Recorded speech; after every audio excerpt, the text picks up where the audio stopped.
Bible का सबसे शक्तिशाली कथन यह है कि तुम्हारे भीतर मौजूद शक्ति इस संसार में मौजूद शक्ति से ज्यादा बड़ी है, ज्यादा शक्तिशाली है। चलिए इसे समझने की कोशिश करते हैं। जब हमें लगता है कि हमारे सामने सभी रास्ते बंद हो गए हैं, बाहर कोई ऐसा रास्ता नहीं जिस पर चलकर इस परेशानी से बाहर निकला जा सके, और हार थक कर बैठ जाते हैं, तब हमें अपने भीतर देखने का समय आता है। फिर हम अपने आप से बात करते हैं, ईश्वर को याद करते हैं और अपनी सारी परेशानी बताते हैं, रोते हैं। तब हमारे अंदर से आवाज आती है कि क्यों परेशान हो, हम हैं न तुम्हारे साथ। भला हम तुम्हें छोड़कर कहाँ गए जो तुम अपने आप को अकेला महसूस कर रहे हो।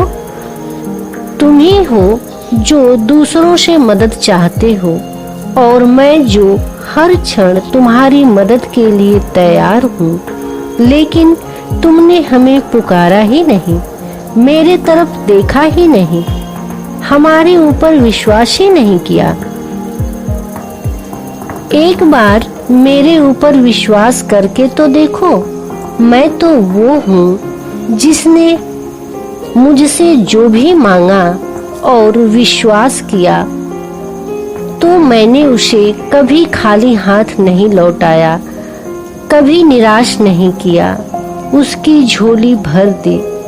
मेरे पास आओ तो सही, मांगो तो, मेरे ऊपर न विचलित होने वाला विश्वास करो। और जिस दिन तुमने मुझ पर, यानी शरीर रूपी मंदिर के अंदर रहने वाली आत्मा रूपी परमात्मा पर भरोसा कर लिया, अपनी सारी परेशानी मेरे हवाले कर दी, उसी दिन से तुम्हारा कल्याण होना, सब काम बनना शुरू हो जाएगा। हमारी परेशानी सिर्फ हमारे सोच का परिणाम है, क्योंकि विचार अपने अनुरूप ही परिणाम को आकर्षित करते हैं। हम जैसा विचार करते हैं वैसी चीजें ही हमारी ओर आकर्षित होती हैं। आपने सुना ही होगा कि यदि कोई व्यक्ति दूसरे के लिए गड्ढा खोदता है तो ईश्वर उसके लिए खाई खोदता है। कहने का तात्पर्य यह है कि हम जो विचार मन में लाते हैं वह हमारी ओर आकर्षित होने लगते हैं, और कुछ समय बाद वह सच हो जाते हैं, क्योंकि विचारों को ये पता नहीं है कि यह आप किसके लिए कह रहे हैं, बस वह तो आपके पास आने लगते हैं। आपने यह भी देखा होगा कि बुरे काम का परिणाम भी बुरा होता है, इसलिए हमें ना ही अपने बारे में और ना ही दूसरों के बारे में कभी बुरा सोचना चाहिए। बस अपने अंदर अच्छे विचार रखने चाहिए, ताकि अच्छे विचार हमारी ओर आकर्षित हों।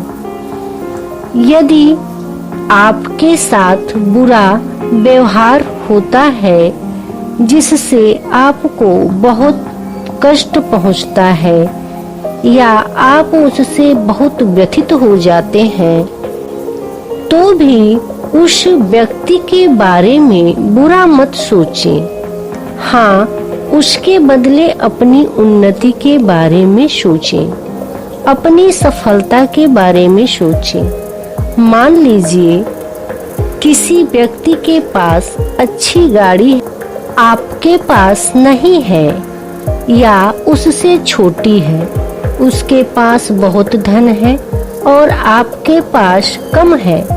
उसका बिजनेस, जॉब, पढ़ाई जो भी काम है उसमें उसकी तरक्की होती है, तो आप यह प्रार्थना बिल्कुल भी न करें कि उस व्यक्ति का कोई काम बिगड़ जाए या वह अपने काम में पीछे हो जाए। एक राज की बात मैं आपको बताती हूँ। लोग यहीं पर गलती करते हैं।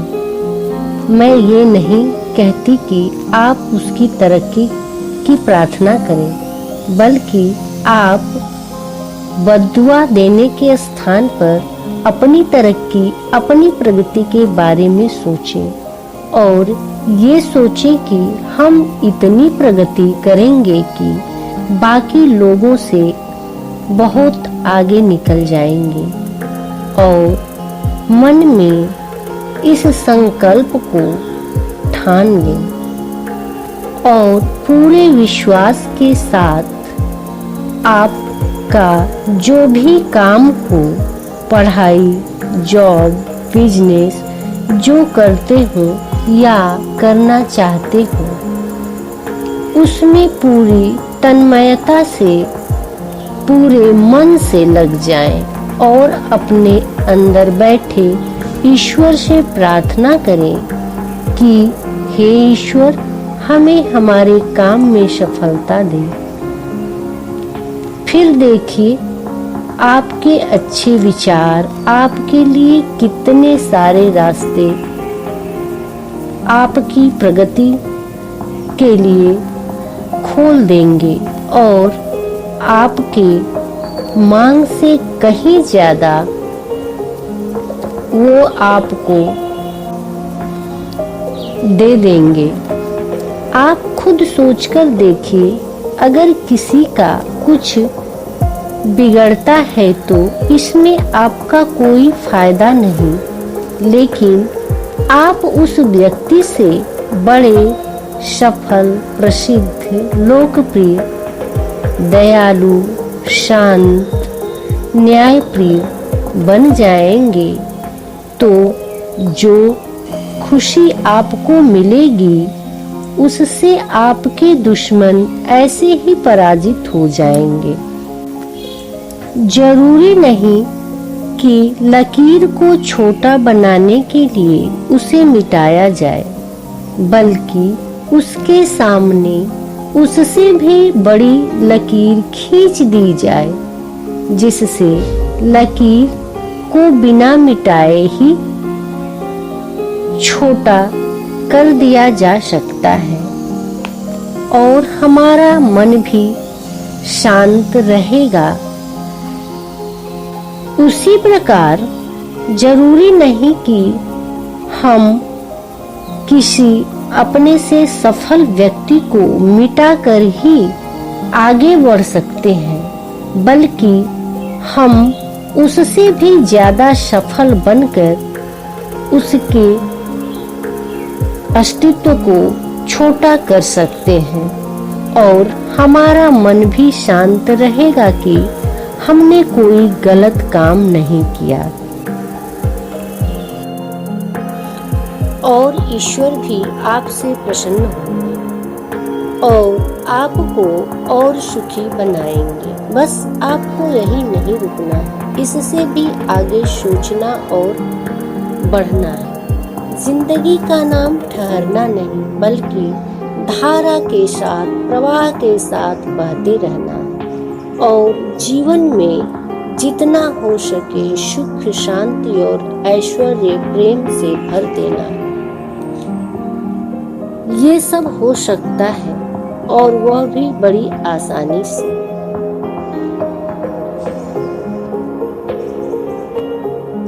देखिए, मैंने एक उदाहरण दिया है। आपका दुश्मन केवल कोई व्यक्ति नहीं, बल्कि आपके बुरे विचार भी हो सकते हैं, लेकिन उनकी परवाह किए बिना अपने अच्छे विचारों से, अपने अच्छे कर्मों से उन्हें हराना है और विजयश्री प्राप्त करनी है। बुरे विचार पानी के बुलबुले के समान होते हैं और बुलबुला ज्यादा देर तक नहीं रह पाता।